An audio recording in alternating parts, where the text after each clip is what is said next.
نحمدہ ونصلی ونسلم علی رسولہ الکریم اما بعد فاعوذ باللہ من الشیطان الرجیم بسم اللہ الرحمن الرحیم یا ایہا الذین آمنوا اتقوا اللہ وکونوا مع الصادقین وقال النبی صلی اللہ علیہ وسلم لا یشقی جلیسہم۔ صدق اللہ مولانا العظیم و صدق رسولہ النبی الکریم۔ رب اشرح لی صدری ویسر لی امری واحلل عقدۃ من لسانی یفقہوا قولی۔ سید حجویر مخدوم امم، مرقد او پیر سنجر را حرم۔ میرے انتہائی قابل صد احترام، قابل قدر، معزز و محترم حاضرین کرام و سامعین اعظام، ہفتہ وار مجلس دین و دانش درس تصوف، آج درس کشف المحجوب شریف، تصنیف لطیف حضرت داتا گنج بخش علی حجویری رحمۃ اللہ تعالی علیہ و قدس سرہ العزیز۔ آپ نے اس عظیم المرتبت کتاب میں سنت اور شریعت کے تمام اہم احکامات اور تعلیمات، ظاہر اور باطن کی حقیقی تطہیر کے لیے یہ کتاب تصنیف فرمائی، کیونکہ آپ سے یہ سوال کیا گیا تھا کہ آپ ارشاد فرمائیں کہ انسان اپنے قلب و روح کے ساتھ ساتھ اپنے ظاہر کی تطہیر اور تزکیہ کیسے کر سکتا ہے، اور اللہ والوں نے کون سا طریقہ اختیار کیا جس سے وہ اللہ تعالیٰ کی رضا کے اعلیٰ مرتبوں سے فائز المرام ہو سکے۔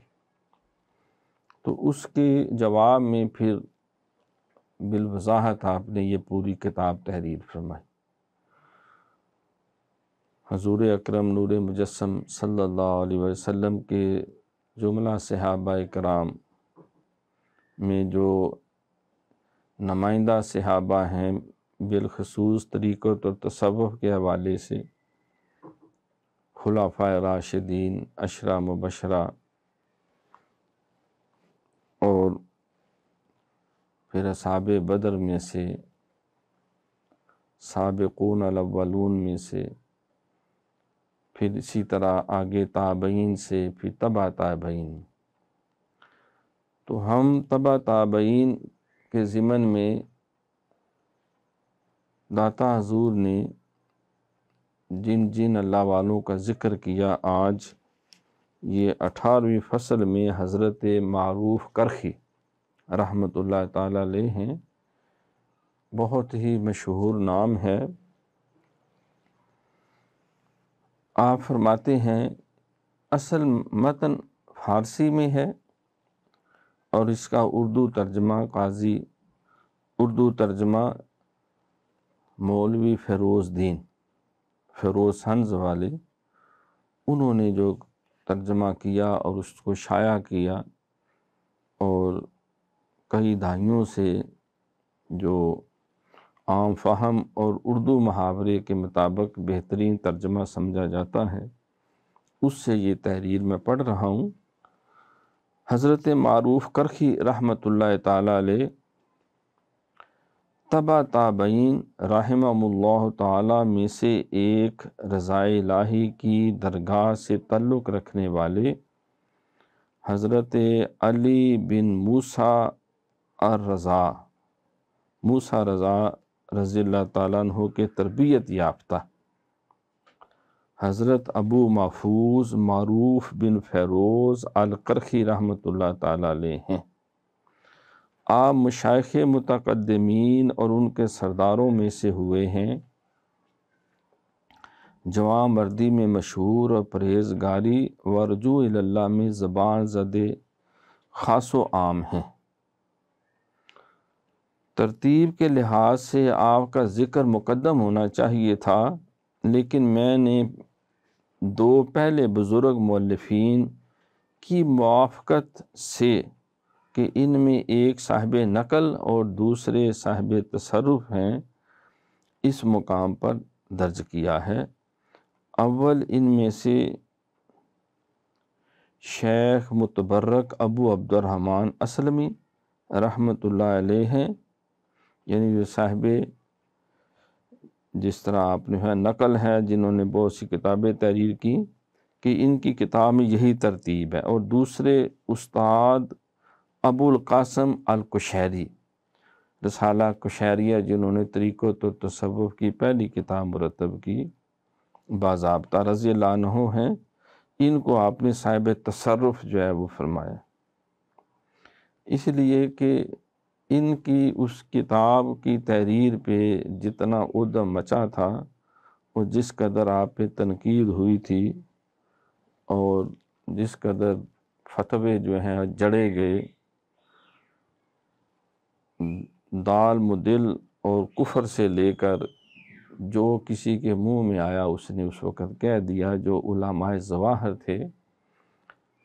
لیکن یہ آپ کا باطنی تصرف تھا کہ اتنی شدید مخالفت اور تنقید کے باوجود، کیونکہ انہوں نے ہر شے صرف پڑھی نہیں تھی بلکہ اس کو اپنے ظاہر اور باطن پہ جاری و ساری کیا ہوا تھا،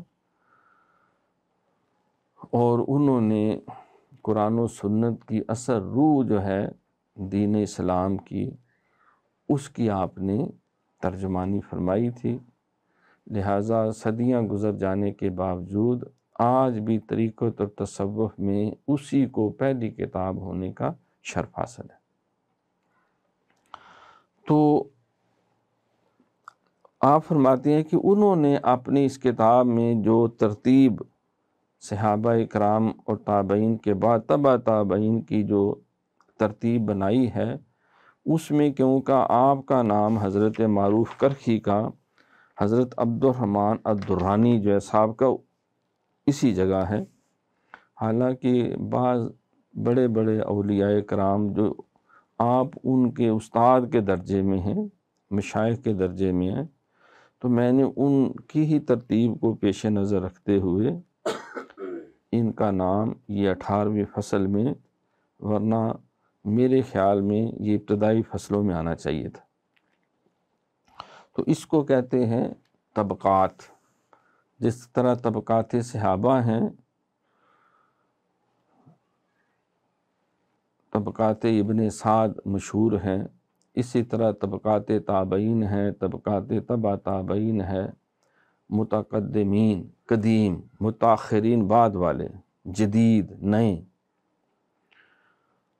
تو یہ علمی باتیں ہیں، تو یہ ہمارا سارا یہ درس و تدریس علم کے ساتھ عبارت ہے کہ ہم قرآن میں، حدیث میں، فقہ میں اور یہ طریقت اور تصوف اور وہ خوش بخت جنہوں نے دین اسلام کی روح کو پہچانا اور اپنی زندگیوں کو انہوں نے وقف کر کے وہ انسانیت کی معراج تک پہنچے، ہم ان سے آگاہ ہوں، ہمیں علم ہو، حلم خالی صرف کہانیاں نہ ہوں بلکہ اصل تعلیم اور اصل تربیت کہ ہم ان مرحلوں سے گزریں۔ سرکار نے بھی فرمایا کہ تفقہوا فی الدین، دین میں سمجھ بوجھ رکھا کرو، دھیان رکھا کرو، اور یہ ڈیوٹی صرف علماء یا مشائخ کی نہیں ہے، سرکار نے اپنے ہر امتی کو مبلغ فرمایا، بلغوا انی ولو آیا، فرمایا تمہیں ایک بھی نیکی اور خیر کی بات یاد ہے تو بلغو، تم مبلغ ہو، تبلیغ کرو، آگے پہنچاؤ۔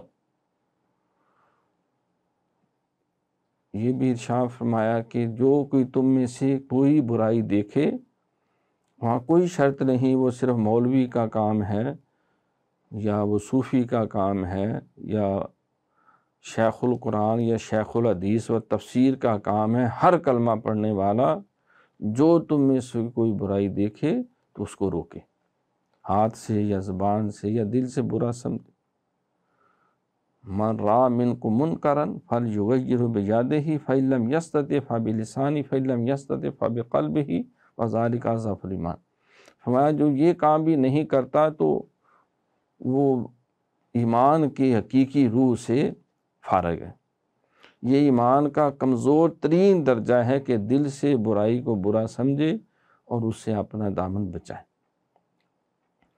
قرآن پاک میں بھی امت مسلمہ کو جو اللہ نے سب سے بہترین امت قرار دیا، اس کا سبب یہ نہیں کہ ہمارا نام غلام نبی ہے یا ہمارا نام محمد علی ہے، اس کا سبب یہ بیان کیا کہ تم اللہ پہ، اس کے نبی پہ، دین اسلام پہ ایمان رکھتے ہو اور ہر نیکی کی بات کو پھیلاتے ہو اور ہر برائی سے روکتے۔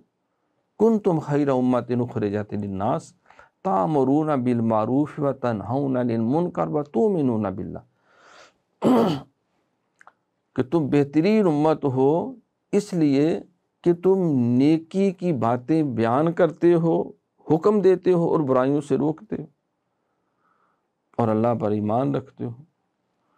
تو یہ دعوت کا کام یہ ہر کلمہ پڑھنے والے مسلمان کا ہے، جو جس درجے میں بھی ہے وہ خیر کی بات پھیلاتا رہے اور جہاں جہاں شر ہو اس کو روکنے کا چارہ کرے۔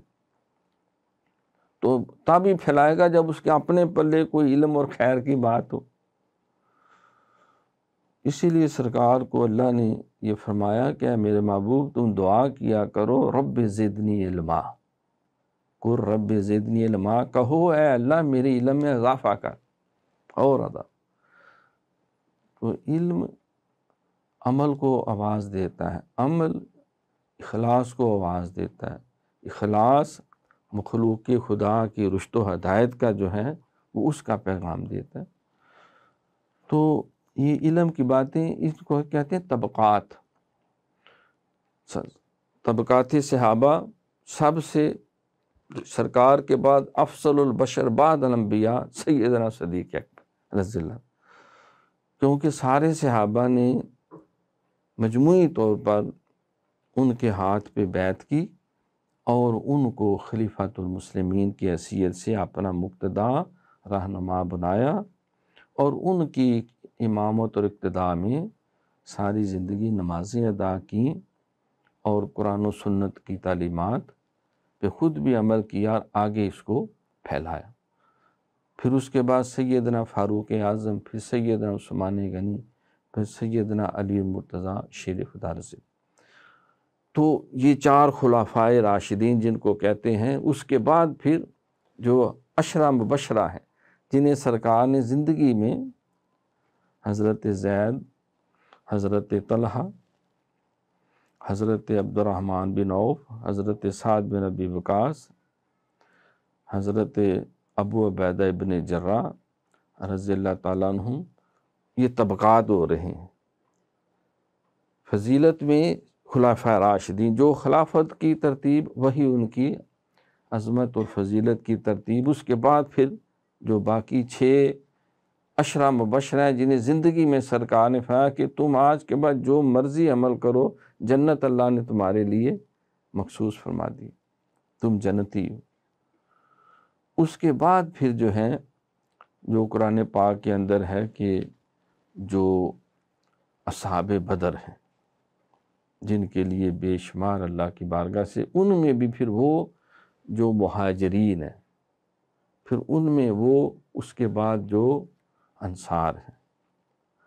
تو اصحاب بدر کے بعد جو ہے پھر وہ جو سارے مہاجرین اور پھر وہ خوش نصیب جنہوں نے فتح مکہ سے پہلے اسلام قبول کیا، پھر وہ جنہوں نے فتح مکہ کے موقع پہ اسلام قبول، پھر وہ جو ان کے بعد ہوئے، تو اس کو کہتے ہیں طبقات صحابہ۔ تو اسی طرح طبقات تابعین، سید التابعین حضرت سیدنا اویس قرنی رضی اللہ تعالیٰ، جن کے لیے سرکار نے اپنا جبہ مبارک بھیجا اور اپنی امت کے لیے دعا کی، بھی کیا درخواست کہنا چاہیے، دعا کے لیے بھی درخواست کی کہ میری امت کے لیے دعا کر۔ اس سے یہ نہیں کہ نبی چھوٹا ہو جاتا ہے، اگر شیخ اپنے مرید کو، نبی اپنے امتی کو دعا کے لیے کہے تو یہ سرکار نے تعلیم دی۔ جب سیدنا فاروق اعظم رضی اللہ تعالیٰ حج کرنے جانے لگے تو کہا عمر ہمیں بھی دعاؤں میں یاد رکھنا، اپنی دعاؤں میں ہمیں بھی یاد رکھنا۔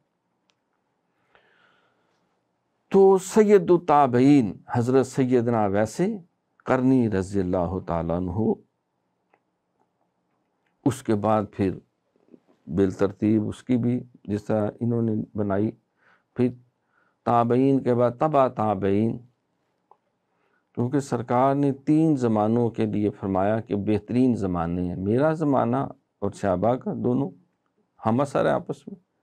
خیر القرون قرنی ثم الذین یلونہم ثم الذین یلونہم، پھر وہ جو تابعین ہیں صحابہ کے شاگرد ہیں، پھر تیسرا فرمایا کہ جو صحابہ کے شاگردوں کے شاگرد ہیں، ان ادوار میں ہی دین مکمل عملی صورت میں مرتب بھی ہو چکا تھا، مدون بھی ہو چکا تھا، اور تباہ بھی ہو رہا تھا، اور سب سے بڑھ کے اس پہ باقاعدہ عمل درآمد بھی پورے طور پہ ہو رہا تھا۔ خلفائے راشدین کے ہی دور میں 56 لاکھ مربع میل تک تو اسلامی قانون نافذ تھا، اور کوئی اتنی بڑی ریاست اس وقت، نہ اس وقت اس سے پہلے تھی نہ اس کے بعد اتنی بڑی ریاست شاید کوئی بنا سکا کہ 56 لاکھ مربع میل پہ ایک حکمران جو ہے وہ اسلامی قانون کو نفاذ کر رہا ہے اور اسلام کا پرچم لہرا رہا ہے۔ تو یہ طبقات جو ہیں آپ فرماتے ہیں ان کا نمبر شاید میرے حساب سے پہلے ہونا چاہیے تھا، لیکن کیونکہ مجھ سے پہلے جن اکابرین نے یہ ترتیب یہاں رکھی ہے لہذا میں اسی کو فالو کرتا ہوں، میں اسی کی تائید کرتا ہوں۔ اس بنا پہ آپ فرماتے ہیں کہ آپ کا ذکر اسی ترتیب سے آیا ہے۔ اس مقام پر میں نے اس لیے لکھ دیا ہے کہ حضرت سری سختی رحمۃ اللہ علیہ کے استاد بھی ہیں آپ، ان کا پیچھے ذکر ہے، شاگرد کا بعد میں، تو آپ ان کے استاد اور حضرت داؤد طائی رحمۃ اللہ علیہ کے مرید ہوئے ہیں۔ ابتدا میں آپ دین سے بیگانے تھے۔ حضرت علی بن موسیٰ الرضائی ان کے دستے مبارک پر آپ اسلام لائے۔ یہ اہل بیت کا ائمہ کرام میں بڑا بلند نام۔ ابتدا میں آپ اسلام لائے اور ان کے نزدیک آپ بہت عزیز اور پسندیدہ تھے۔ آپ کے اوصاف حمیدہ اور فضائل بہت ہیں، اور علم کی تمام شاخوں میں آپ قوم صوفیہ کے پیشوا ہوئے ہیں۔ آپ سے روایت ہے کہ آپ نے فرمایا ہے للفتوۃ ثلاث علامات وفاء بلا خلاف ومدح بلا جود وعطاء بلا سوال۔ ترجمہ جوان مردی کی 3 علامتیں ہیں: اول خلاف ورزی کے بغیر وعدہ پورا کرنا، دوم لالچ اور خواہش انعام کے بغیر مستحق کی تعریف کرنا، سوم مانگے بغیر کسی محتاج کی امداد کرنا۔ تو حضرت معروف کرخی رحمۃ اللہ علیہ کے بارے میں جو داتا حضور نے ابتدائی یہ سطور لکھی ہیں، اس سے معلوم ہوتا ہے کہ اللہ تعالیٰ کے یہ مقربین میں تھے، لیکن ایک وقت تھا کہ یہ غیر مسلم تھے۔ غیر مسلم تھے تو اسلامی تعلیمات سے متاثر ہو کر حضرت امام علی رضا جو ہیں ان کے دست حق پرست پہ آپ نے اسلام قبول کیا۔ اسی طرح بہت سے دیگر ایسے ائمہ کرام ہوئے ہیں کہ جنہیں ایمان کی دولت جو ہے وہ بہت بعد میں نصیب ہوئی۔ صحابہ کرام رضوان اللہ تعالیٰ علیہم اجمعین سیدنا صدیق اکبر رضی اللہ تعالیٰ سرکار سے 3 سال چھوٹے تھے، تو جب سرکار نے اعلان نبوت کیا تو اس عمر مبارک کا آپ حساب کر لیں تو اس کے مطابق آپ اس وقت اسلام کی وادی میں داخل ہوئے۔ تو اسی طرح سیدنا فاروق اعظم رضی اللہ تعالیٰ عنہ تقریباً 13-14 سال چھوٹے تھے، پھر عثمان غنی رضی اللہ تعالیٰ۔ تو اکثر صحابہ جوانی کے دور میں، کیونکہ جب ایمان پہنچا تو پھر قبول ہوا، بعض جلدی بعض بعد میں۔ پہلے مکہ سے مدینہ سے جو یثرب نام تھا، جو ہے وہ 9 کے قریب لوگ، یا بعض روایات میں 13 کے قریب لوگوں نے آ کے، بعد میں 7 نے اسلام قبول کیا بیعت عقبہ اولیٰ۔ پھر حضور نے حضرت مصعب بن عمیر رضی اللہ عنہ کو بھیجا، تو انہوں نے سال پوری محنت کی، پھر 75 لوگ اگلے سال آ کے وہ حلقہ بگوش اسلام ہوئے۔ پھر دعوت دی گئی کہ آپ مکے سے مدینہ شریف آ جائیں۔ تو یہ خیر کا سلسلہ جو ہے یہ عمر کا متقاضی نہیں ہے کہ فلاں نے پہلے ایمان کی دولت ملی اور فلاں کو بعد میں ایمان کی دولت ملی۔ اللہ نے جس کو اپنے کرم سے، اپنی رحمت کے ساتھ، اپنے کرم کی چادر میں ڈھانپ لیا، اور اس نے ان اہداف کو جو اللہ نے نبی علیہ السلام کو عطا کیے، ان کو پورا کرنے میں زیادہ جد و جہد کی اور زیادہ جس کو توفیق نصیب ہوئی، تو پھر اسی ترتیب سے جو ہے وہ امت نے جو ہے ان کو شرف فضیلت و توقیر عطا کیا۔ قرآن پاک میں 3 جگہ اللہ نے ارشاد فرمایا کہ هو الذی ارسل رسولہ بالہدی ودین الحق لیظہرہ علی الدین کلہ ولو کرہ الکافرون ولو کرہ المشرکون۔ تو وہ ذات جس نے اپنے نبی کو سچا دین دے کے بھیجا تاکہ اس دین کو غالب کر دیں ہر غیر دین پہ، چاہے کافر و مشرکوں کو کتنا ہی برا کیوں نہ لگے۔ تو اس مشن کی تکمیل میں اللہ نے جس کو جتنی زیادہ سعادت عطا کی، وہ اسی قدر امت محمدیہ میں معتبر ہوتا گیا۔ جس طرح حضرت امام اعظم ابو حنیفہ رحمۃ اللہ علیہ ہیں، آپ کا کوئی تعلق عرب سے نہیں تھا، آپ کا تعلق کوئی قریش سے نہیں تھا، مہاجرین سے نہیں تھا، انصار سے نہیں تھا، لیکن کروڑوں اربوں اہل ایمان جو ہیں وہ ان کی جو قرآن و سنت کی تعلیمات کو انہوں نے قانونی شکل میں پیش کیا، اس کے مطابق اپنی زندگیاں گزارتے رہے، گزار رہے ہیں، گزارتے رہیں گے۔ تو اسی طرح یہ حضرت معروف کرخی بھی، اچھا یہی وجہ ہے کہ جب آپ کا وصال ہوا تو اس وقت رولا پڑا، عیسائیوں نے کہا کہ ہم اپنے طریقے سے ان کو دفن کریں گے، تجہیز و تکفین کریں۔ یہودیوں نے کہا نہیں، یہ ہمارے طریقے سے ان کا جنازہ ہوگا، اور مسلمانوں نے کہا کہ یہ تو اہل ایمان سے تھے تو ان کو ہم اپنے طریقے سے۔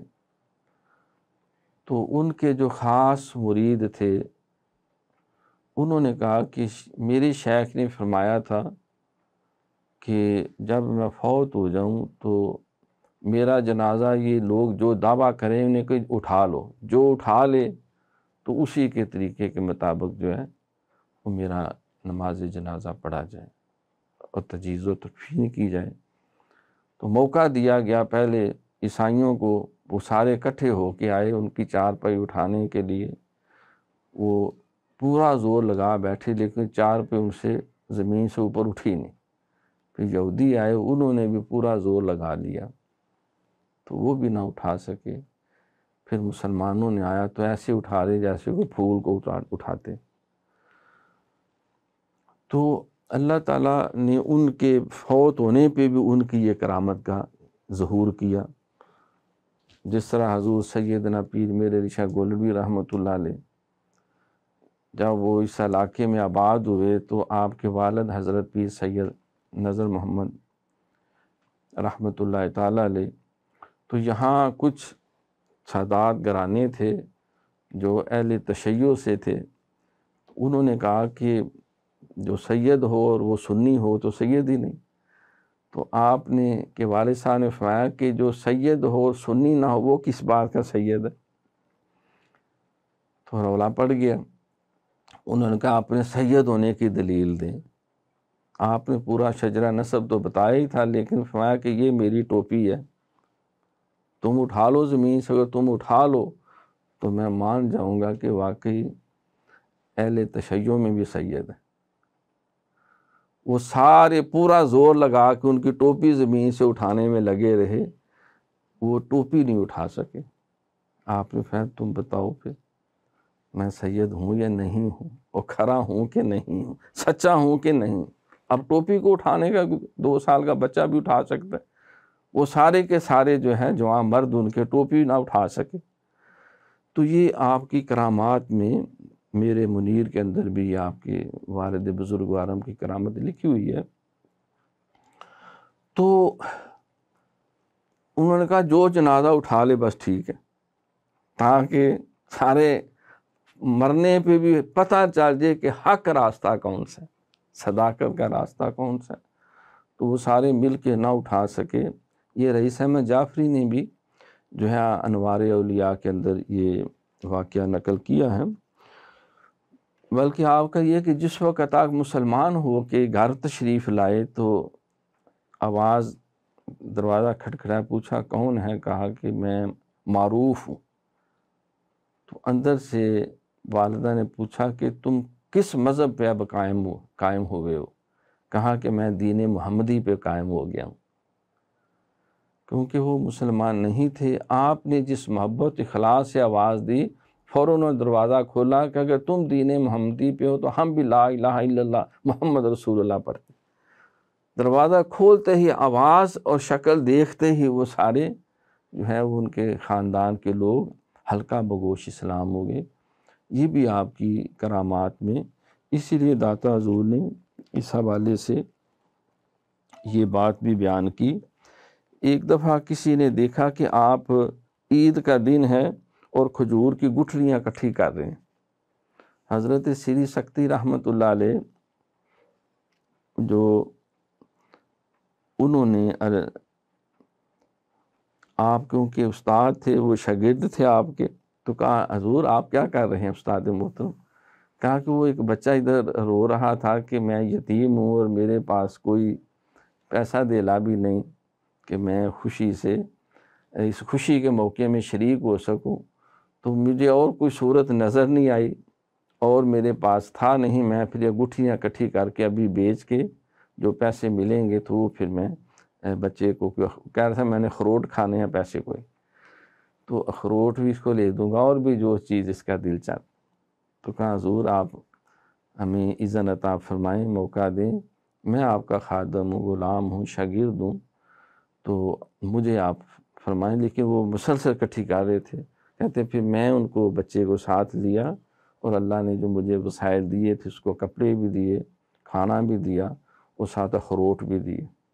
وہ اخروٹ جس کے لیے اس کو زیادہ شوق ہے بچے کو پیدا، یعنی اس طرح کا ان کا زندگی کا۔ اور یہ بھی آپ کی سیرت میں لکھا کہ آپ ایک دن نفلی روزے سے تھے تو ایک معاشقی کو دیکھا جو کہہ رہا تھا اللہ رحم کرے اس پر جو آج مجھ سے یہ پانی کا گلاس خرید لے پی لے۔ تو وہ گزرتا جا رہا تھا، کوئی لوگ اس طرح لفٹ نہیں کرا رہے تھے، تو آپ کے دل میں آیا، آپ کے پاس اس وقت وسائل تھے اور فوراً وہ اس کو پیسے دیے اور پانی کا ایک گلاس جو ہے وہ لے کے کہ چلو اس کی روزی روٹی کا سبب بن جائے، تو روزہ کھول لی۔ تو مریدوں نے کہا سرکار آپ کا تو روزہ تھا، روزہ پھر رکھ لیں گے، یہ بیچارہ مسکین جو ہے یہ دعا کتنی بڑی دے رہا ہے کہ اللہ اس پہ رحم کرے گا جو میرا پانی کا گلاس خرید کے پی لے گا۔ تو جب آپ کا وصال ہوا تو خواب میں اپنے خلیفہ اور کئی لوگوں کو ملے، پوچھا کہ اللہ نے آپ کے ساتھ کیا معاملہ کیا؟ فرمایا کہ اللہ نے میرے کسی عمل کو، میرے کسی کتاب کو، کسی فن کو نہیں دیکھا۔ فرمایا کہ وہ تو نے ایک معاشقی کو 2 روٹی خریدنے کے لیے جو پانی کا گلاس پیا تھا اپنا روزہ بھی قربان کر دیا تھا، جا اس نیکی کی وجہ سے تمہیں بخشتا ہوں۔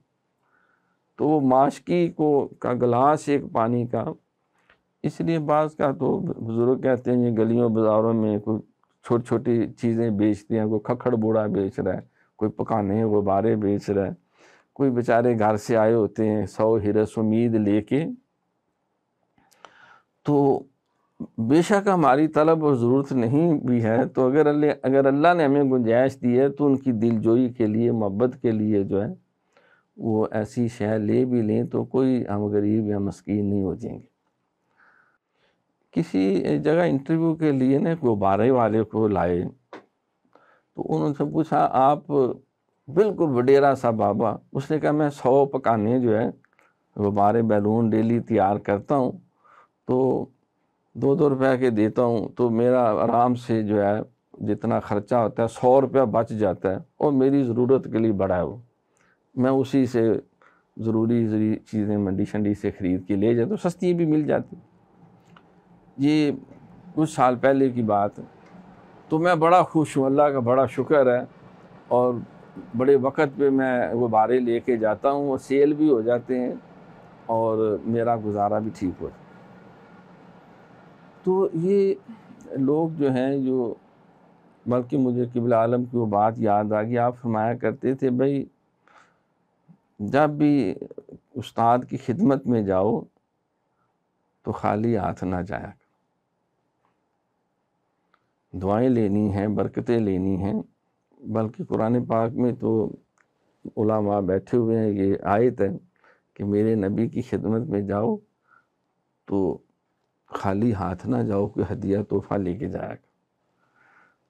پھر اس سے کچھ صحابہ جو تھے جو اس پوزیشن میں نہیں تھے اس وقت میں، تو انہوں نے تھوڑا سا وہ فریکوینٹلی آنے جانے میں کمی ہوئی، تو پھر اگلا حکم آیا کہ کوئی عرض نہیں، اگر گنجائش نہیں ہے، دل میں جذبے تو ہیں، تو ویسے ہی آ جا کرو، میرے نبی سے مشورہ بھی کر لیا کرو، دعائیں بھی لیا کرو۔ لیکن یہ ایک اصول کی بات ہے کہ ہمارے ایک بزرگ کہنے لگے میں نے پی ایچ ڈی کی ہے، تو میں جو سمجھا ہوں کہ اس کو کرنا بہت آسان ہے، جب بھی استاد کی خدمت میں جائیں یا بارگاہ علم میں جائیں تو خالی ہاتھ نہ جائیں، کوئی نہیں تو کوئی شے، بلکہ سرکار فرماتے ہیں کسی کے گھر جاؤ کوئی شے نہیں ملتی، کوئی لکڑی لے جو ایک وقت کی چائے بنا لے، کوئی گیٹا پتھر مل جائے صاف سے وہی لے جو بچے دے کے خوش ہو جائیں۔ تو یہ آداب زندگی ہیں، یہ آداب طریقت ہیں، یہ آداب انسانیت ہیں۔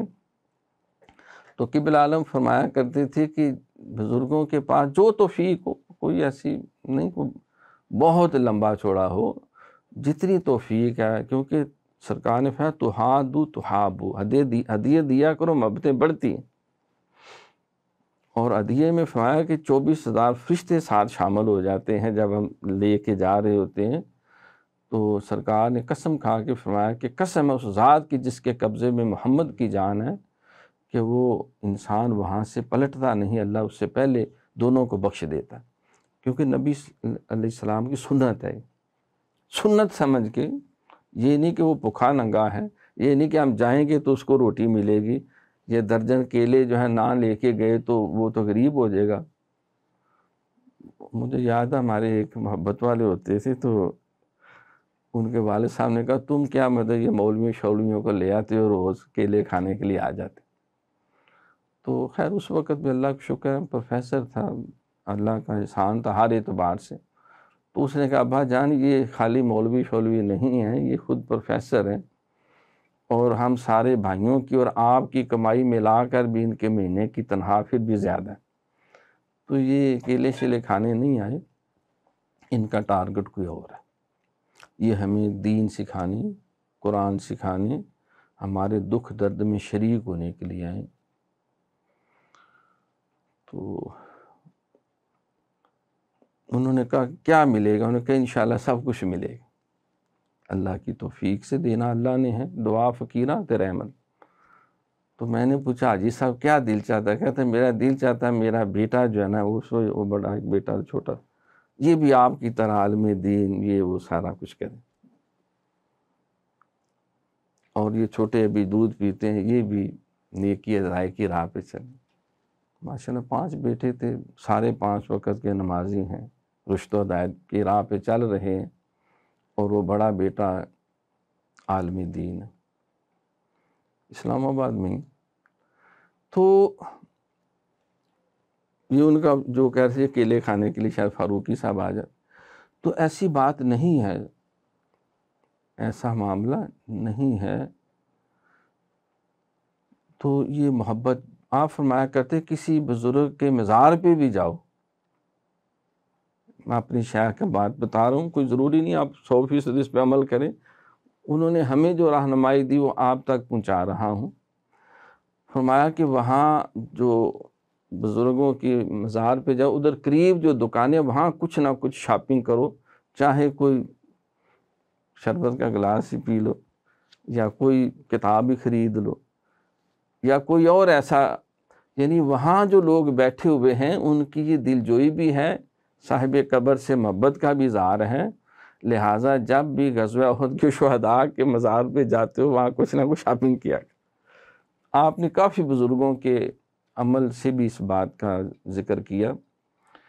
تو مجھے یاد ہے جب ہم فرسٹ ٹائم وہاں حاضر ہوئے تو صرف وہ چھوٹی سی 4 دیواری، صرف وہ قبریں تھیں اور کوئی شے نہیں تھی، نہ کوئی مکان، نہ کوٹھی، نہ لائن۔ تو ابھی رمضان شریف میں گئے ہیں، چوئی صاحب ہمارے ساتھ تھے، تو وہاں پہ سب سے بڑا مدینہ شریف کا جو 4، 5، 6 اسٹار ہوٹل ہے، سب سے بڑا وہاں بنا، اور بہت بڑا مال ہے، اور اللہ کا شکر ہے عید الفطر کے دن ہم نے وہاں جا کے دعوت بھی کھائی۔ تو وہ ایک آداب ہیں، طریقہ ہے، اس میں برکتیں ہیں، تاکہ وہاں رونق بھی ہو، برکتیں بھی ہوں، اور وہاں جو حرص امید محبت چاہت لے کے بیٹھے ہیں ان کے ساتھ دل جوئی بھی۔ اکثر آپ نے دیکھا نہیں، کسی کے گھر میں مان جاتے ہیں تو بچوں کو جو ہے وہ کوئی کھڑکتا ہوا 10 کا نوٹ، 20 کا، بچے اس مہمان کو بڑا پسند کرتے ہیں، بلکہ اس کے انتظار میں ہوتے ہیں کہ وہ انکل خواجہ نہیں آئے، وہ انکل فاروقی نہیں آئے، وہ انکل فلاں نہیں آئے۔ عید ایسے موقعوں پہ انہیں پتہ ہوتا ہے کہ اور کچھ ہو نہ ہو ہمیں کھڑکتے نوٹ ملنے ہیں۔ تو اور دادی بھی وہی اچھی لگتی ہے جو بچوں کو دیتی ہے، دادا بھی وہی اچھا لگتا ہے۔ تو دینے والا جو ہے اوپر والا ہاتھ نیچے والے ہاتھ سے بہتر، دینے کی عادت ڈالے اللہ اور دیتا جائے گا۔ کسی پنجابی شاعر نے کہا نا کہ مالاں والے سخی نہ ہندے، مالاں والے سخی نہ ہندے تے سخیاں مال نہ ہندا، ایتھے اوتھے دوئی جہانی سخی کنگال نہ ہندا۔ یعنی وہ مال اکٹھا نہیں کرتے، لیکن ان کا مال اللہ ختم بھی نہیں ہونے دیتا، یہ کام چلتا رہتا ہے۔ جس کنویں سے پانی نکالا جائے وہ کنواں تعفن کا شکار نہیں ہوتا، وہ آباد رہتا ہے، اور جس کنواں کتنا ہی میٹھا پانی کیوں نہ ہو اس میں سے کچھ عرصہ پانی نہ نکالے تعفن پیدا ہو جائے گا، بدبو پیدا ہو جائے گی، اس میں کاچھو کومیں آ جائیں گے، کچوپریں آ جائیں گی، وہاں پہ مینڈکوں کا جو ہے وہ ڈیرا بن جائے گا، اور کئی سانپ اور بچھو وغیرہ۔ تو بالکل یہ طریقت اور فطرت کی باتیں ہیں۔ تو انہوں نے معاشقی سے ایک گلاس پی لیا کہ چلو ایک وقت کی روٹی بیچارہ کھائے، تو اس کی خاطر روزہ بھی افطار کر لی۔ تو داتا حضور نے آپ کے حوالے سے بہت کچھ تحریر فرمایا، ان میں یہ بات بھی آپ نے نقل فرمائی کہ آپ جواں مردی میں مشہور و پرہیزگاری و رجوع اللہ میں زبان زد خاص و عام ہیں۔ اس کا ان کی پرہیزگاری کا ایک آپ کا ایک قول ہے، آپ فرمایا کرتے تھے کہ اپنے دل کو دنیا سے خالی کرو، دنیا کی ہیرو سراوت سے خالی کرو، ورنہ جو سجدہ بھی کرو گے وہ اسی کے لیے ہوگا۔ پہلا ٹیڈ پوجا پھر کام دوجا۔ تو وہ سارے کا سارا، کیونکہ ہمارے اندر جو دل میں جو بیٹھا ہوا ہے اسی کی خوشنودی کے لیے انسان سارا کچھ کر رہا ہے۔ تو اگر دل میں دنیا ہے تو سجدہ کس کو ہو رہا ہے، کس کے لیے ہو رہا ہے؟ تو آپ نے وہ خاص پتے کی بات بیان کی کہ اے دل حجرا رب سچے دا تے وچ پا فقیرہ چاہتی ہوں، نہ کر منت خواجہ خضر دی تیرے اندر آپ حیاتی۔ قبلہ عالم ایک شعر پڑھا کرتے تھے کہ ہر تمنا دل سے رخصت ہو گئی، ہر تمنا دل سے رخصت ہو گئی، مولا اب تو آجا، اب تو خلوت ہو گئی۔ قلوب المومن عرش اللہ۔ تو آپ فرماتے تھے اپنے دل کو دنیا کی ہرس اور محبت سے خالی کرو، ورنہ ہر سجدہ ادھر ہی چلا جائے گا۔ جیسا قرآن میں فرمایا، محبوب آپ اس کو نہیں دیکھا جس کا الہ اس کی خواہشات ہیں، وہ خواہشات کا پجاری ہے۔ یہ بھی سرکار نے فرمایا کہ الدنیا جیفتن و طالبها کلاب، دنیا مردار کی طرح ہے، پیچھے بھاگنے والے ڈاگس کی۔ تو آپ نے یہ بات ارشاد فرمائی، اور آپ کا ایک قول نقل کیا گیا کہ جو جوان مرد ہیں ان کی 3 علامتیں ہیں، مطلب 3 ایسے اوصاف ہیں جو جوان مردی کی علامت ہے۔ جوان مردی سمجھتے ہیں؟ آئینے جوان مردہ حق گوئی و بے باکی، اللہ کے شیروں کو آتی نہیں روبائی، ہزار خوف ہو لیکن زباں ہو، دل کی رفیق یہی رہا ہے ازل سے قلندروں کا طریق۔ جوان مرد ہونا، لا خوف علیہم ولا ہم یحزنون ولا تہنوا ولا تحزنوا وانتم الاعلون ان کنتم مؤمنین۔ وہ ہمارے ایک دوست ساتھی ہوتے تھے، کہتے ہیں وہ ذرا جوان مردی والے وہ ذرا شعر سنائے، بڑا سواد آتا ہے اور بڑا ذرا ہمت جوان ہوتی ہے کہ مرد کہتے ہیں اسے بندگان تام تراک، جو جلال برق و باراں کا اڑاتا ہو مذاق۔ مرد کی تخلیق ہے زور آزمانے کے لیے، گردن سرکش حوادث کی جھکانے کے لیے۔ مرد کہتے ہیں اسے بندگان تام تراک، جو جلال برق و باراں کا اڑاتا ہو مذاق، دوڑتا ہو شعلہ خو بجلی کا دامن تھامنے، مسکراتا ہو گرجتے بادلوں کے سامنے، مزح کا کرتا ہو خوں شام تلواروں کے ساتھ، کھیلتی ہو جس کی نیندیں سرخ انگاروں کے ساتھ۔ تم مگر اس زندگی کے کھیل سے رہتے ہو دور، آفریں عصر حاضر کے نوجوانان غیور۔ اور یہ بھی کوئی زندگی ہے، غم کی ماری زندگی، بھوک کی دلدل کی تہ میں کل بلاتی زندگی۔ یہ بھی کوئی زندگی ہے، سست و غافل زندگی، بد کو بے رو بزدل زندگی۔ اپنی دنیا پیدا کر گر زندوں میں ہے، سر آدم ہے ضمیر کن فقا ہے زندگی۔ کلز میں ہستی سے تو برا ہے منندے حباب، اس ضیاء خانے میں تیرا امتحان ہے زندگی۔ بندگی میں گٹ کے رہ جاتی ہے کہ جوے کا ماب، اور آزادی میں ہے بہر بے کراں ہے زندگی۔ زندگانی کی حقیقت کوہ کن کے دل سے پوچھ، جوے شیر و تیشہ و سنگ گراں ہے زندگی۔ برطرز اندیشہ سود و ضیاء ہے زندگی، ہے کبھی جاں اور کبھی تسلیم جاں ہے زندگی۔ تو اسے پیمانہ امروز و فردا سے نہ ناپ، جاں بداں پہم رواں ہم دم جواں ہے زندگی۔ تو وہ چھوٹے چھوٹے تو کہتے وہ شعر سننے کا بڑا سواد آتا۔ تو ماشاءاللہ اللہ کا شکر، آج اب بلا مبالغہ وہ لاکھوں نہیں کروڑوں نہیں اربوں کے مالک، کبھی کچھ بھی نہیں تھا۔ وہ جذبے انہوں نے لیے، وہ دعائیں لیں، وہ برکتیں لیں، اور اللہ نے ان کو پھر برکتیں اور ان کا صلہ عطا کیا۔ تو جوان مردی جو ہے یہ بہت اعلیٰ وصف ہے۔ اب جو اس کے اندر بیان کیا گیا ہے وہ بھی سننے والا ہے کہ آپ فرماتے ہیں جوان مردی کی 3 نشانیاں ہیں۔ پہلی نشانی فرماتے ہیں خلاف ورزی کے بغیر وعدہ پورا کرنا۔ سرکار نے فرمایا نا کہ لا دین لمن لا عہد لہ، اس کا کوئی دین نہیں ہے جو بے وفا ہے۔ کس بے وفا کا شہر ہے اور ہم ہے دوستوں۔ تو یہ بے وفائی ایک بہت بڑا جرم ہے، دنیا کی نظر میں بھی اور دین کی نظر میں بھی، طریقت کی نظر میں۔ تو بے وفا یعنی جو وعدہ وفا نہ کرے۔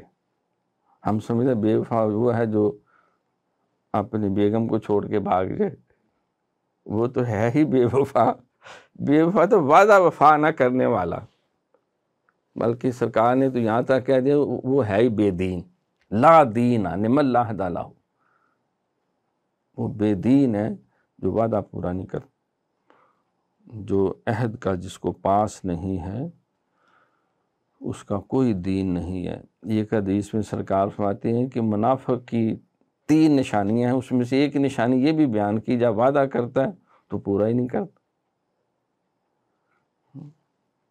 کہتے ہیں میرے محبوب نے وعدہ کیا تھا 30 دن کا، کسی سے سن لیا ہوگا کہ دنیا 5ویں دن کا کہ دنیا 4 دن کی ہے۔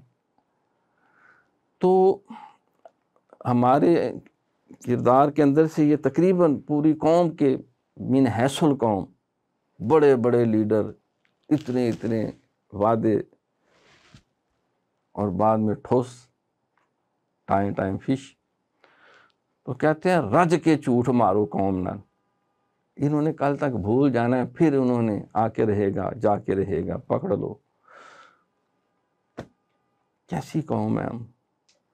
مردانگی کی پہلی نشانی ایفائے عہد، وعدہ پورا کرنا۔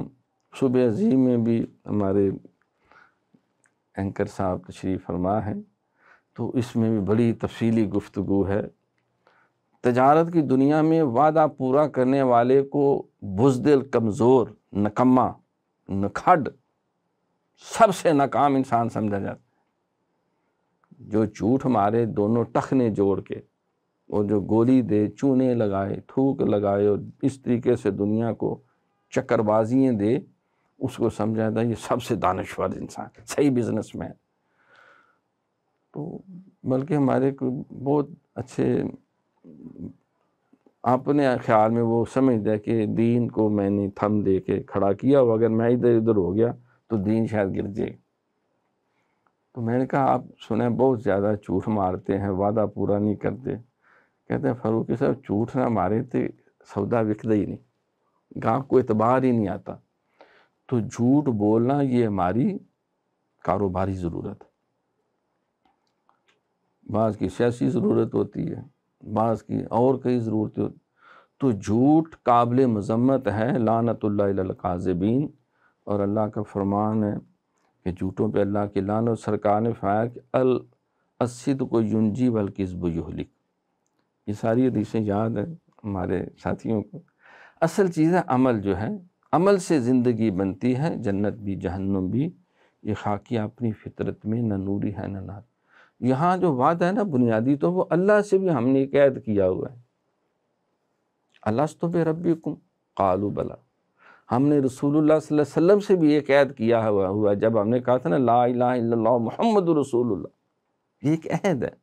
چومی گویم مسلمانہ بلرزم کہ دانم مشکلات لا الہ، یہ شہادت گاہ الفت میں قدم رکھنا ہے، لوگ آسان سمجھتے ہیں مسلمان ہوں۔ تو یہ ایک عہد ہے، اللہ نے نبیوں سے بھی عہد لیا، اذ اخذ اللہ میثاق النبیین، اللہ نے نبیوں سے بھی عہد لیا، ہر انسان سے لیا، اور پھر بھی ہم اس عہد کو چھوڑ کر، بھلا کر یا توڑ کر جو ہے وہ شیطان کے پیچھے اور نفس کے پیچھے اور اپنی عارضی خواہشات کے پیچھے بھاگتے رہتے۔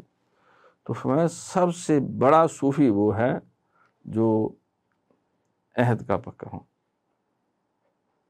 جوان مردی کی پہلی نشانی وعدہ وفا کرنا، بہت مشکل کام۔ ہاتھ پہ آ کے انگارے لے کے چلنا شاید آسان ہے، اس کا یہ کہ وہ وعدہ کرو ہی نہ جو پورا نہیں کر سکتے، جو پورا ہونا ہی نہیں۔ ایویں خلم خالی جو ہے، ایک شخص وہ کافی میلوں کا سفر کر کے کسی کے پاس گیا کہ سنا اس کے پاس ایک حدیث شریف ہے، تو دیکھا کہ وہ لوگوں نے کہا وہ کھیتوں کی طرف گیا ہے، تو وہاں باہر گئے تو گھوڑے کے پیچھے وہ بھاگ رہا تھا پکڑنے کے لیے، تو گھوڑا آگے بھاگ رہا، تو اس نے اپنی جھولی کو یوں بنایا جس طرح جھولی اٹھا کے نا، اور اشارہ کیا کہ یہ دانہ تمہارے لیے میں لے کے آیا ہوں تو کھا لو آگے۔ تو گھوڑا بھوکا تھا، وہ آیا کہ مالک جو ہے وہ تازہ چنے بنا کے لایا ہے کہ چلو چاہ کے کھاتے۔ تو وہ گھوڑا جب قریب آیا تو جولی میں کچھ بھی نہیں، گولی وہ چھوڑ کے جولی تو اس کی لگام کو پکڑ لی، تو وہ بزرگ واپس چل پڑے۔ تو وہ گھوڑے کو پکڑ کے پیچھے گیا، جناب آپ مطلب کہ اتنی دور سے پتہ کسی نے کہا تھا آپ کو ڈھونڈ رہا ہے کوئی بزرگ جو ہے حدیث سننے کی، تو آپ بغیر سنے ہوئے جا رہے ہیں۔ کہا آپ ایک گھوڑے سے عہد کر رہے تھے کہ ادھر آ جاؤ اور یہاں دانا ہے تیرے لیے، یہ بھی ایک وعدہ تھا، تو تمہارے پاس تو تھا ہی کچھ نہیں، اس سے بھی تم گھوڑے کو فراڈ لگاتے ہو تو انسانوں کو کہاں چھوڑو گے؟ تو یعنی اللہ والے جو اتنے مائنیوٹلی جو ہے وہ اتنے ویجیلنٹ ہوتے ہیں ان چیزوں کے بارے میں۔ امام بخاری رحمۃ اللہ علیہ کی سیرت میں لکھا کہ ایک دفعہ آپ کشتی میں سفر کرتے ہوئے جا رہے تھے، کافی بڑی کشتی جہاز نما، تو ایک نوسرباز ان کے پاس آ کے بیٹھ گیا کہ صاف ستھرے کپڑے پہنے ہوئے ہیں بابے نے، اور داڑھی کو بھی خوشبو خشبا لگائی ہوئی ہے، اور امامہ شریف و کپڑے A1 ہیں، اور ساتھ جو بکسا ہے وہ بھی نیٹ اینڈ کلین۔ ادھر ادھر کی کہانیاں کرتے کرتے بات یہاں پہنچی کہ فرمایا کہ میں فلاں شہر جا رہا ہوں اور 70,000 میرے پاس سکے ہیں، وہ میں نے وہاں دینے تھے اپنی بیٹی کو، عزیزہ کو، جس کو بھی ضرورت تھی۔ اس کے تو منہ پھٹ گیا، اتنا پیسہ؟ تو میں حضور آپ پاس ہیں؟ ہاں ہاں، وہ میں دینے جا رہا ہوں پیسے سبز تھیلی میں۔ مومن کی یہ بھی صفت ہے تھوڑا سا، بلکہ بہت ہی زیادہ سادہ بھی ہوتا ہے، وہ سمجھتا جیسا میں پاک صاف ہوں یہ حافظ بھی پاک صاف ہے، یہ سارے ایک جیسے، وہ کھوتا کھا جاتا ہے یا دھوکہ کھا جاتا ہے۔ اسی لیے سرکار نے دوسری دفعہ کا کہا ہے، پہلی دفعہ کی چھوٹ دی ہے، لا یلدغ المؤمن من جحر واحد مرتین، مومن ایک بل سے دوسری دفعہ نہیں ڈسا جاتا، یہ نہیں کہا پہلی دفعہ نہیں ڈسا جاتا۔ آپ سمجھتے تھے مومن قائن بھائن ہوتا ہے، وہ سمجھتا ہے میرا دل پاک ہے تو خالہ رسولہ کا بھی دل پاک ہوگا، چودھری صاحب کا بھی دل پاک ہوگا، تو وہ اسی زوم میں کھوتا کھا جاتا ہے، دھوکہ کھا جاتا ہے۔ تو وہ آپ سے اٹھ کے آگے جا کے اس نے شور مچانا شروع کر دیا دوسرے جہاز کے حصے میں، میرے تو 70,000 دینار سونے کے سکے گم ہو گئے ہیں، میں تو بڑی محنت سے لے کے آیا تھا سبز تھیلی کے اندر، میں لٹ گیا، میں مارا گیا۔ وہ کیپٹن ہے، اس نے کہا کیوں آہی تو آہی بک رہے ہو؟ کوئی بندہ جہاز سے تو اترا ہی نہیں، باہر ہی نہیں گیا، تو ابھی تلاشی لے لیتے ہیں، ہوا تو پتہ چل جائے گا۔ وہ سب کے سامان کی، جیبوں کی، ہر جگہ نیفوں کی تلاشی لی گئی۔ جب امام بخاری کی باری آئی تو لوگوں نے کہا یہ تو اللہ والے بزرگ ہیں، ان کی تو کوئی ضرورت نہیں، یہ تو ٹھیک ہے ماشاءاللہ، نہیں کہ ضرور چیک کریں، ان کے بھی چیک کریں سامان، دیکھیں آپ۔ پھر انہوں نے سارا سامان صندوق شاید چیک کی، کوئی شے نہیں نکلی، 70,000 سکے کہاں؟ تو پھر کہنے پتہ نہیں، شاید مجھے سمجھ نہیں آ رہی، شاید میں بھول گیا ہوں، گاڑی چھوڑ آیا تھا۔ وہ نوسر باز جس طرح کرتے ہیں، 101 طریقے ہوتے ہیں ان کے پاس بندے کو لوٹنے کے، اس طرح ہمارے یہ جو تویز گنڈے کی کمائیاں کرنے والے، ان کے پاس بھی بڑے طریقے ہیں جو آپ سمجھ نہیں سکتے، الا ماشاءاللہ۔ یہ جگہ جگہ بن کے بیٹھے ہوئے پامسٹری، تمنا کیسی ہی کیوں نہ ہو، محبوب آپ کے قدموں میں، ہر تمنا پوری ہوگی۔ بھئی خود تم ایک مرلے کے مکان سے نہیں نکل سکے، تو سادہ لوگ بیچارے جا پھنستے ہیں کالے چٹے علم میں، اپنے آپ کو برباد پھر کرتے ہیں۔ کچھ وہ پھر خسیانہ ہو کے کچھ دیر بعد پھر آپ کی خدمت میں آ کے بیٹھ گیا، کیونکہ یہ اس طرح کے لوگ بے شرم بھی ہوتے ہیں، انہیں کوئی نہ چاک دینے، نہ آک دینے، نہ تھاک دینے، بے شرمی میں۔ تو خسیانہ سے ہو کے کہنا حضور وہ آپ کے پاس تو 70,000 سکے تھے، وہ آپ نے سبز تھیلی بھی دکھائی تھی، وہ کدھر گئے؟ فرمایا جب تو نے بکواس شروع کی تھی نا، شور مچایا تھا، تو میں نے وہ سمندر میں، دریا میں پھینک دیے تھے۔ اتنی بڑی رقم پانی میں ضائع کر دی۔ بیوقوفہ، میں اللہ کے نبی کی حدیثوں کی امانت ہے میرے پاس، میں ان کی حفاظت کرتا ہوں، میں ان کو جمع کرتا ہوں، میں ان کی چھان پھٹک کرتا ہوں، اسماء اور رجال کا جتنا علم ہے اس کو اپلائی کرتا ہوں۔ تو میں نہیں چاہتا تھا کہ کل کلاں کو یہ کہ کسی امام بخاری کی بات کرے تو جس پہ جو ہے وہ چوری کا الزام لگا تھا، 70,000 اس نے، بے شک میں دلائل سے ثابت کر دیتا، میرے پاس سارے ثبوت تھے، لیکن میں نہیں چاہتا تھا یہ کشتی میں بیٹھے تو چلے جائیں گے لوگ، یہ کہیں گے کہ وہ بخاری جس پہ چوری کا الزام لگا تھا، میں نہیں چاہتا تھا کہ میرے پہ 70,000 پھر آ جائیں گے، وہ میں نے دریا میں پھینک دیے۔ بات سمجھ رہے ہیں کہ میں محمد عربی کی دین کا محافظ ہوں، آپ کے حدیث کا محافظ ہوں، امانتیں ہیں میرے پاس، تو میں یہ الزام بھی اپنے کھاتے میں نہیں رکھوانا چاہتا۔ مال ضائع ہوتا ہے تو ہو جائے، لیکن عزت ضائع نہیں ہونی چاہیے، کیونکہ میری عزت دین کی عزت ہے، میری عزت میری شیخ کی عزت ہے، میری عزت یہ سرکار دو جہاں کے جو حدیثوں کی امانتیں ہیں میرے پاس، یہ ان کی تکریم ہے۔ تو یہ عہد کو پورا کرنا یہ جوانمردی کی علامت ہے۔ دوسرا آپ فرماتے ہیں لالچ اور خواہش انعام کے بغیر مستحق کی تعریف کرنا، یہ بھی بڑا مشکل، چاپلوسیاں لوگ کرتے ہیں، خوش آمدید کرتے ہیں اور بڑے لمبے لمبے چھوڑتے ہیں، پتہ ہو کہ جہاں سے کچھ مل جانا ہے۔ یہ کسی دور میں یہ پورا ایک فن تھا، علم تھا، اب خیر کچھ کم ہو گیا، لیکن اب چاپلوسی کی شکلیں بدل گئی ہیں، وزارتیں لینے کے لیے، نوکریاں لینے کے لیے میمنی کی طرح پیچھے پیچھے پھرتے۔ تو یہ بیماری ہے۔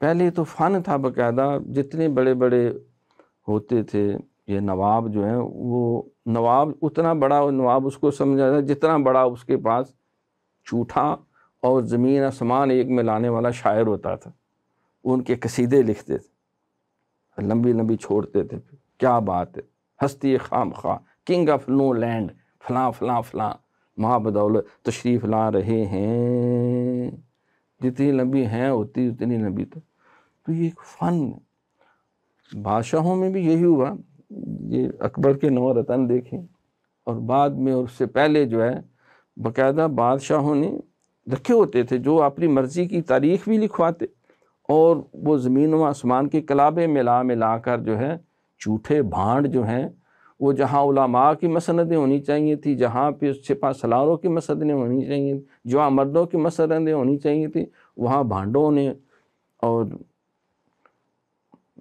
کہنا نہیں چاہیے یہ جو ناچے گانے والے لوگ ہیں باقاعدہ مجرے ہوتے۔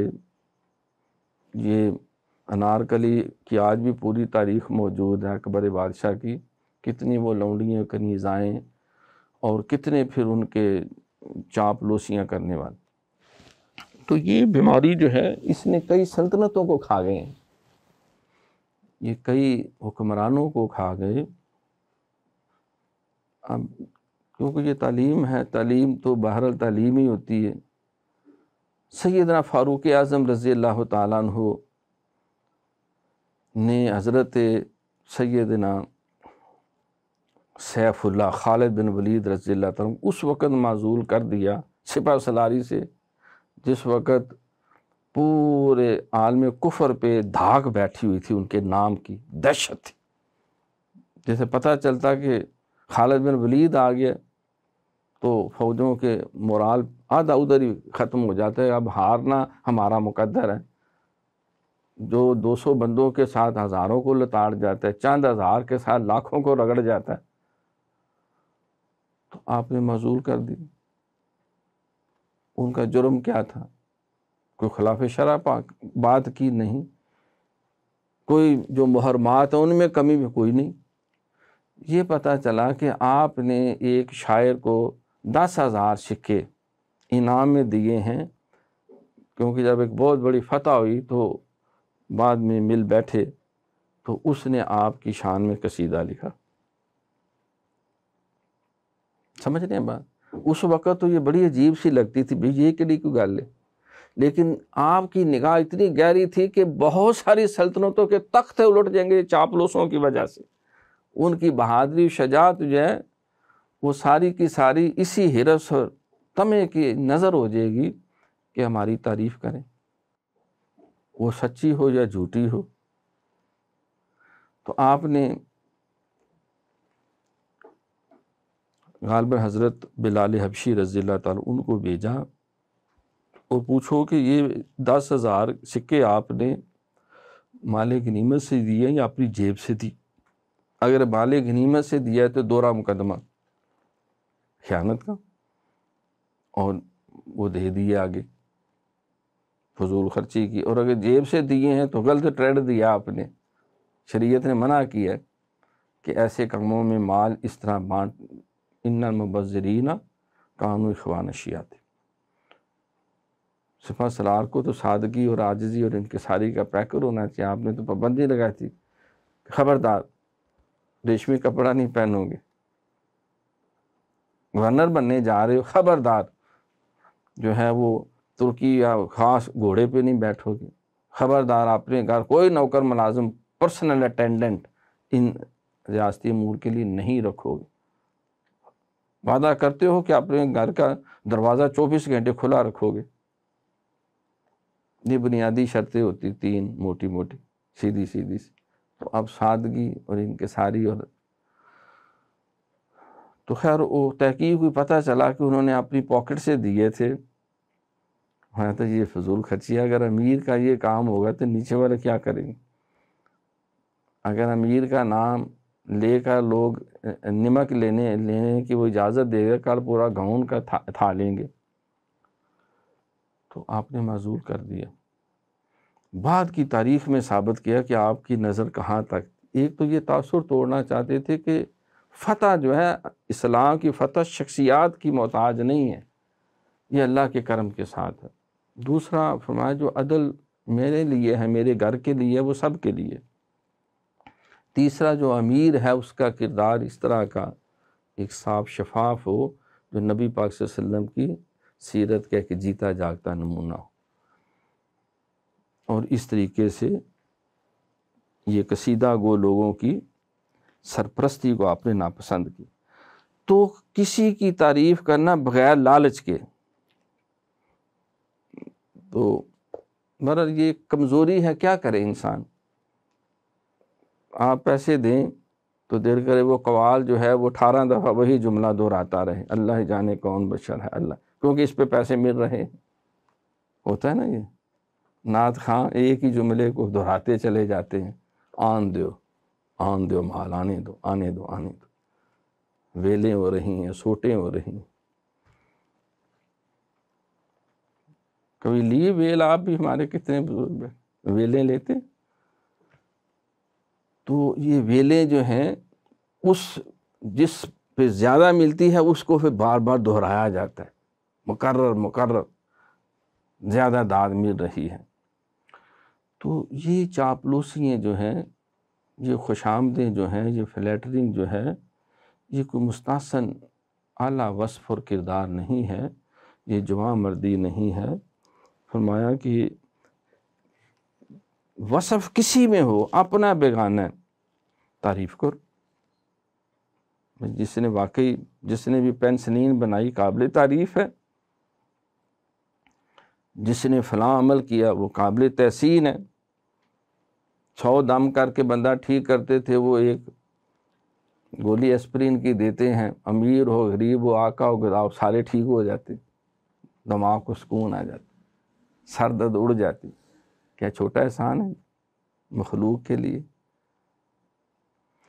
تو انہوں نے انسانیت کو سکون دیا، ریلیف دیا کسی بھی اینگل سے۔ جس نے خیر کا کام کیا، وصف ہے، خوبی ہے، اپنا ہے یا بیگانہ ہے۔ تیسرا ہے کہ مانگے بغیر کسی محتاج کی امداد کرنا، یعنی یہ نہیں کہ آ کے مانگے تو پھر اس کو دیا جائے۔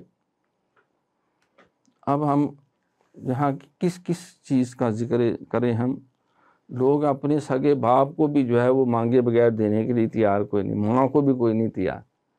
پتہ ہے کہ بھائی ہیں، بہن ہے، فلاں عزیز مستحق ہے، کوئی نہیں، گنجائش ہو بھی تب بھی کوئی نہیں، تھوڑی ہو یا زیادہ ہو۔ تو یہ جوان مردیاں کہاں سے آئیں گی؟ کہا جا رہا ہے کہ پتہ ہے کہ اس کو ضرورت ہے، اسے ضرورت ہے، تو وہ بغیر اس کی درخواست کیے ہوئے دے دے۔ گھر فوتیدگی ہوئی ہے، ظاہر مہمان آ رہے ہیں یا جا رہے ہیں، تو وہاں جو ہے وہ ان کی خدمت اور سیوا کرنے کے بجائے سارا خاندان لے کے جہاں روٹی ٹھاکی ہوتی ہے جاتے لنگر کھانے جا رہے ہیں، وہ دینا دوانا بھی کچھ نہیں پڑے گا۔ تو یہ ٹرینڈز، یہ رویے جو ہیں، یہ جوان مردی نہیں۔ غمزدہ ہے اس کی دلجوئی کی جائے ہر طریقے سے۔ یہی بندہ قیاس کر کر، اللہ نہ کرے میرے اوپر یہ کیفیت آ جائے، یہ حالت آ جائے، تو میں کیا توقع کروں گا لوگوں سے کہ وہ آ کے کہیں جناب لمبی چوڑی دعوت کرو، آپ کی دادی دادا فلاں فوت ہو گیا، کھلاؤ پلاؤ موج کرو، ساتھ بھی ہمیں لنگر دے کے بھیجو۔ نہیں، ہم یہ خواہش کریں گے کہ ہمارے دکھ درد میں شریک ہوا جائے، ہماری دلجوئی کی جائے، اور جو کیفیت درپیش ہے اس میں جو معاونت ہونی چاہیے وہ ہونی چاہیے۔ کوئی پھل لے جائے، کوئی اور، کوئی 100 طریقے ہیں، 100 طریقے ہیں، لیکن ہمارے ایک ایسا ہندوانہ رسم و رواج جو معاشرے میں چل پڑا کہ وہ ناک رکھنے کے لیے چاہے بھینس ذبح کرنی پڑے یا کوئی 2 مرلے جگہ وہ بیچنی پڑے، اور نہیں، یہ بڑے تو بڑا ہونا چاہیے، یہ بڑا ضروری ہے، ساڑی لائی ہوندی ہے، ساڑی تو رہ نہیں آندی ہے دے بغیر۔ نہیں، وہ خود غمزدہ ہے، اس کی دلجوئی کریں، اس کے دکھ درد میں شریک ہوں، اس کے دکھوں میں اضافہ نہ کریں۔ ایک تو یہ فوری پہلو جو ہے، دوسرا بہت سارے سفید پوش ہوتے ہیں۔ میں ہر دور سے گزرا ہوں، کم و بیش زندگی کے نشیب و فراز جو ہیں، میں نے دیکھا سب سے زیادہ جو مستحق ہوتا ہے ہماری محبت کا، مال کا، سن لو توجہ سے، وہ طالب علم ہوتا ہے، وہ عالم دین ہوتا ہے۔ ہم جو ہیں وہ ادھر ادھر گلچھڑے اڑاتے پھرتے، وہ بیچارے ساری علم تحقیق وہ کیا کریں گے؟ وہ ریسرچ کریں یا بچوں کے لیے 2 وقت کی روٹی اکٹھی کریں؟ وہ قرآن کی حفظ کریں، وہ عالم بنیں، یا بالٹی پکڑ کے گلی گلی لوگوں کے گھروں میں جا کے وہ روٹیاں 2 اکٹھی کر کے لائیں؟ بجھا دیا جنہیں تم نے حقیر جان کر، یہی چراغ جلیں گے تو روشنی ہوگی۔ یہ مخیر اور اہل ثروت حضرات کی ڈیوٹی ہے، ذمہ داری ہے کہ وہ ان حالات کو سمجھیں۔ دیکھو یورپ میں سب سے زیادہ تنہا سیاستدانوں کی ہے؟ نہیں۔ ڈی سی کی ہے؟ نہیں۔ گورنر کی ہے؟ نہیں۔ سب سے زیادہ تنہا ٹیچر کی ہے، استاد کی ہے۔ اس کے بعد جو انسانوں کو ریلیف دینے والے ہیں، ڈاکٹروں کی، تاکہ وہ طمع اور ہرس میں نہ پھنس جائے، ان کو اتنی آسودگی ہو کہ وہ بے لوث ہو کر اپنی ڈیوٹی سارا انجام دے سکیں۔ وہ ڈاکٹر سے ڈاکو نہ بنے، وہ ٹیچر جو ہے وہ استاد سے بیکاری نہ بن جائے، وہ استاد شاگردوں کے دروازے پہ جا کر 100 200 500 روپے کی ٹیوشنیں پڑھانے کے لیے جو ہے وہ جو کیفیات ہوتی ہیں، تو سب سے زیادہ، اور انہوں نے اللہ اکبر، میرے سے اپنے پاس کوئی 80 کتابیں، ایک بہت بڑا صاحب علم انسان ہے، اس کے مخطوطے پڑے ہوئے ہیں۔ وہ میں نے پوچھا ان کے اہلیہ سے، کیوں نہیں چھپوا سکے؟ آپ کے پاس تو وسائل بھی تھے، وسائل تھے، بچے تھے، بہت مالدار ہیں، لیکن ابے نے کوئی کھوٹی کوڑی نہیں دیں دے، ابا کتاباں کا دیا سے لکھنے آتے چھاپنے۔ تو دوسروں نے کیا کرنا ہے، دوسروں نے کیا دینا ہے؟ تو وہ ہمارے پاس آئے کہ شاید فاروقی صاحب کے پاس بڑا مال ہے، ہمارے پاس جو ہے وہ آپ کے سامنے۔ ہم تو خود ساتھیوں سے کہتے ہیں کار خیر میں دست و بازو بنو، یہ سرکار کی سنت بھی ہے، خذ من اموالہم صدقۃ وتطہرھم وتزکیہم بہا، اے محبوب ان سے مال لو، ان کا قلب پاک کرو، ظاہر اور باطن اور مال ہر شے پاک ہوگی، اور جب یہ محبت پیش کرے ان کے لیے دعا کرو، تمہاری دعا کو مستجاب کرنا اور ان کے لیے خیر کی رائے کرنا میری ذمہ داری۔ یہ طریقہ ہے دعائیں لینے کا، برکتیں لینے۔ یہ بلال فاتح میرے ایک استاد نے مجھے بہت دعائیں دیں، اور اس میں سے ایک دعا کا کچھ حصہ آپ نے مجھے بھی دیا۔ فاتح میرے پاس تو کوئی دنیاوی لحاظ سے کوئی شے نہیں، میں نے اپنے استاد کی ساری کتابیں جھاڑ کے صاف کر کے رکھیں، سب کو جلدیں کرائیں، جن کی نہیں تھی پوری فہرست بنائی، اور جو ان کا دل چاہتا تھا اس کے مطابق ہر شے میں نے کو ریٹ کر دی، کیونکہ استاد کو شاید بچوں سے زیادہ اپنی کتابوں سے پیار ہوتا۔ یہ خزانہ ہے علم کا، اس کے ساتھ انہوں نے آگے ترویج کرنی۔ فرماتے ہیں کہ آپ نے محمد سعید میرا دل خوش کر دیا، اور یار جو منگنا ہی مانگ لیں۔ تو پھر کچھ انہوں نے خود بھی دیا، فرمایا ان میں سے یہ ایک خاص تحفہ ہے، یہ آپ آگے بھی دے سکتے ہیں، اور باقی یہ تیرے لیے۔ تو وہ خاص تحفہ آپ مجھے دے گے، ہاں یہ تیرے لیے تھا۔ تو یہ بہت دور جاتی ہیں یہ باتیں استاد کی۔ دیکھو سرکار نے فرمایا، علماء بھی اس بات پہ متفق ہیں، چاہتے ہو دل پاک ہو جائے مسجد کو پاک کرو، صاف کرو، وہاں قرآن پاک رکھو، نہیں صاف کر کے رکھو۔ تم اللہ کا گھر صاف کرو، اللہ تمہارا دل صاف کرے گا۔ تو مدرسے کو پاک صاف کرو، اللہ دل کو پاک صاف کرے گا، کردار کو پاک صاف کرے گا۔ تو مانگے بغیر کسی محتاج یعنی حاجت مند کی امداد کرنا۔ وفا بلا خوف یہ ہے کہ بندہ عہد عبودیت میں اللہ کی مخالفت اور نافرمانی کو اپنے اوپر حرام کر دے، کیونکہ اللہ سے وعدہ کیا ہوا ہے۔ مدہ بے جود یعنی بغیر کسی مال ملنے کی توقع سے یہ ہے کہ کسی سے بلائی دیکھے بغیر اس کی مدح کرے، اور عطا بے سوال یہ ہے کہ جب دولت ہو تو بخشش کرنے میں اپنے پرائے کی تمیز نہ کرے، اور جب کسی کا حال زار معلوم ہو تو سوال کیے بغیر اس کی امداد کرے۔ میں نے عرض کیا سکے پیو دی نہیں کوئی کرنا چاہتا، ماں نو نہیں کر، اماں تو کی کرنے نے پیسے، وہ پتر میرا بھی دل چاہتا اپنی اتھی میں بھی کوئی 5 10 20 50 روپے صدقہ خیرات کرا، اپنی دھیاں آندیاں انہوں نے دیا، اور نہیں اماں اسی دے لیں گے۔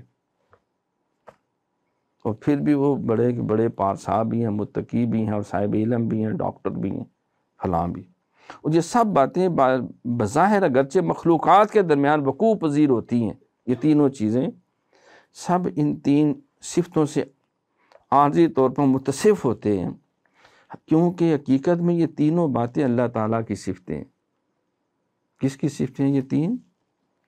اللہ کی صفتیں۔ ہم اللہ نے ہمارے سے وعدہ کیا تم 1 قدم اور میں 70 آؤں گا، وہ آ جاتا۔ اللہ فرماتے ہیں تم جب بیٹھ کے میرا ذکر کرتے ہو، کوئی کرے نہ کرے میں فرشتوں کو بلا کے تمہارا ذکر شروع کر دیتا ہوں، فاذکرونی اذکرکم۔ اور کتنے نافرمان ہیں، اور مجھے پتہ ہے کس نے کیا کیا نافرمانی کرنی، پھر بھی عرشہ ان کو دیتا چلا جاتا ہوں۔ اور کوئی معمولی سی نیکی کرے تو اس کی تحسین ہوتی ہے، حالانکہ اللہ کو ہم کیا دے سکتے ہیں، اللہ کو کیا حاجت۔ سرکار نے فرمایا کہ یا میرے صحابہ تم کیا کرتے ہو کہ اللہ نام لے لے کے تمہاری تعریف کرتا ہے۔ حضرت بلال حبشی رضی اللہ تعالیٰ عنہ کے حضور جب سے آپ نے کہا نا پاک صاف رہا کریں، تو ہم جب رفع حاجت کے لیے جاتے ہیں تو مٹی کے ڈیلے بھی استعمال کرتے ہیں، وٹوانی بھی، اور ساتھ لوٹا لے جاتے ہیں، پانی بھی استعمال کرتے ہیں۔ تو اس پہ اللہ خوش ہو رہا ہے، اے محبوب ابی بن کعب کو میرا سلام کو، بڑا سونا قرآن پڑھ دے۔ انہوں نے عرض کی حضور اللہ نے میرا نام لیا، اور دیر تک روتے رہے میں گناہ گار۔ تو اللہ تعالیٰ کو کوئی توقع نہیں کہ وہ کیا اللہ کو ہم دے سکتے ہیں، وہ تو خود مالک عرش ہے، لیکن اللہ تعالیٰ جو ہے وہ تعریف فرماتے ہیں۔ اللہ اکبر۔ تو فرمایا کہ یہ تینوں باتیں حق تعالیٰ کی صفت ہیں، اور اپنے بندے کے ذریعے اسی کا فعل، اور یہ اسی کی حقیقی صفت ہے، اسی لیے کہ وہ اپنے دوستوں کے ساتھ عہد کرنے میں کوئی خلاف نہیں کرتا۔ ان اللہ لا یخلف المیعاد۔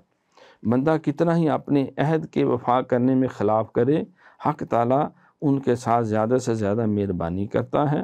اور اس کے وفائے عہد کی بڑی علامت یہ ہے کہ اصل میں بندے کے نیک عمل کے بغیر اس کو پیدا کر کے مخاطب کیا، اور آج دنیا میں اس کے برے اعمال کے باوجود اپنی درگاہ سے نہیں ہٹاتا۔ کیا کیا کچھ اس نے دیا۔ غرض یہ کہ مدح بے جود اس کے سوا کوئی نہیں کر سکتا اللہ، کیونکہ وہ بندے کے کسی فعل کا محتاج نہیں، اور اس کے تھوڑے سے عمل پر بھی اس کی ثنا کرتا ہے۔ اور عطائے بے سوال بھی اس کے سوا کوئی نہیں کر سکتا، اس لیے کہ وہ کریم ہے، ہر ایک کا حال جانتا اور ہر ایک کا مقصود بن مانگے پورا کرتا ہے۔ پس جب خدا تعالیٰ بندے پر کرم فرماتا ہے اور اس کو بزرگ کر کے اپنے قرب سے اسے مخصوص کر لیتا ہے، تو اس کے یہ تینوں معاملات درست فرماتا ہے۔ اللہ جس پہ کرم کرتا ہے اپنی یہ تین صفت اس میں ڈال دیتا ہے، تو خلقہ باخلاق اللہ، اور پھر وہ بندہ کوشش سے اپنی طاقت کے مطابق مخلوق کے ساتھ یہی معاملہ کرتا ہے۔ اس وقت لوگ اس کا نام جوان مرد رکھتے ہیں اور جوان مردوں کے زمرے میں اس کا نام لکھ دیتے ہیں۔ یہ تینوں صفتیں حضرت ابراہیم خلیل اللہ علیہ السلام میں بدرجہ کمال پائی جاتی تھیں، اور میں انشاءاللہ ان کو اپنے موقع پر بیان کروں گا۔